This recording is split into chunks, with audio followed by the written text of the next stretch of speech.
এই যে আমরা ট্রেন্ডিং একটা বিষয় ফলো করছি, ঠিক আছে, গুগল জিমিনিতে আমরা কিন্তু বর্তমানে আপনার ছবি দিয়ে কিন্তু গার্লফ্রেন্ডের ছবি অ্যাড করিয়ে ফেলতেছেন, কিন্তু অনেকে কি করতেছে যে কোনো মেয়ের ছবি দিয়ে কিন্তু তার সাথে লাগিয়ে দিচ্ছে। এগুলো কিন্তু ঠিক এগুলা হয়তো আজকে আপনার ঠিকঠাক আছে, আনন্দ নিচ্ছেন, ট্রেন্ডিং আছে, ঠিক আছে, হয়তো যে কোনো ভবিষ্যতে হয়তো এটা আপনার হিতের বিপরীত হতে পারে।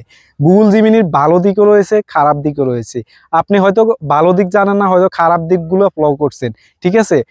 গুগল জিমিনিতে যদি আপনারা অনেকে কি করেন, যে কোনো ফটো আপনি ফেসবুকে দেন, ফেসবুকে থেকে সেভ করে এনে আপনি অনেককে দিয়ে পারিবারিক বলেন যে কোনো ছবি আপনি বানিয়ে নেন। হয়তো আপনার ছবিতে আপনার পাশে একটা মেয়ে লাগিয়ে দিচ্ছেন, ঠিক আছে, হয়তো বা একটা মেয়ে বা আপনার ফ্রেন্ডের পাশে একটা মেয়ে লাগিয়ে দিচ্ছেন, ঠিক আছে। এই ছবিটা যদি তার পরিবারের দেখান, তারা হয়তো বিশ্বাস করে ফেলতে পারে, ঠিক আছে, কারণ তারা হয়তো এআই সম্পর্কে জানে না। তো এক্ষেত্রে হয়তো অনেক ঝামেলা হতে পারে, ঠিক আছে। গুগল জিমিনির ভালো দিকটা আপনি ব্যবহার করছেন না, অহেতুক অনাকাঙ্ক্ষিত বিষয়গুলো আপনারা ট্রেন্ডে এবং ব্যবহার করছেন। এগুলো হয়তো আজকাল আপনি খুবই ট্রেন্ডে মজা করে ব্যবহার করছেন, কিন্তু এক সময় হয়তো এটার বিপরীত প্রতিক্রিয়া হতে পারে। তো প্রযুক্তির ভালো দিক এবং খারাপ দিক রয়েছে, আপনারা ভালো দিকগুলো ব্যবহার করবেন। আপনি গুগল জিমিনির মাধ্যমে আপনি যে কোনো ইনফরমেটিভ কাজগুলো করতে পারেন। যেমন আপনার যদি একটা পাসপোর্ট সাইজের ফটো বানানো দরকার, এখন কিন্তু আর কম্পিউটার দোকানে গিয়ে ঘন্টার পর ঘন্টা সময় নিয়ে ফটোশুটে এডিট করে ওরকম আর সময় লাগছে না, ঠিক আছে।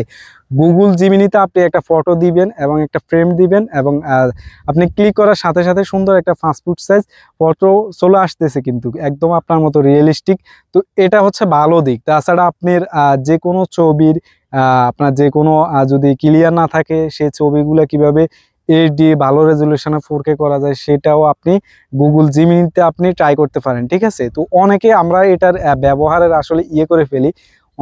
অনেক মেয়েদের ছবি, অনেকে কি করে, মেয়েদের ছবি ফেসবুক থেকে ডাউনলোড করে, ঠিক আছে, ডাউনলোড করে নিয়ে এই মেয়ের সাথে একটা ছেলেকে অ্যাড করায় বা একটা ছেলের সাথে একটা মেয়েকে অ্যাড করায়। এটা করে অনেকে ব্ল্যাকমেইল করার চেষ্টা করে কিংবা যে কোনো মেয়েকে হেনস্থা করার চেষ্টা করে। তো এটা থেকে অবশ্যই বিরত থাকবেন, কারণ এটা করলে আপনার হয়তো বিপরীত প্রতিক্রিয়া হতে পারে। তো অবশ্যই প্রযুক্তি আমাদের ভালো কল্যাণে, কারণ ভালো কল্যাণের জন্য বানায়, কিন্তু মানুষ বাঙালি এটার হিতের বিপরীত করে ফেলে। এটার খারাপ দিক যেটা, ওটাতে আকর্ষণ বেশি।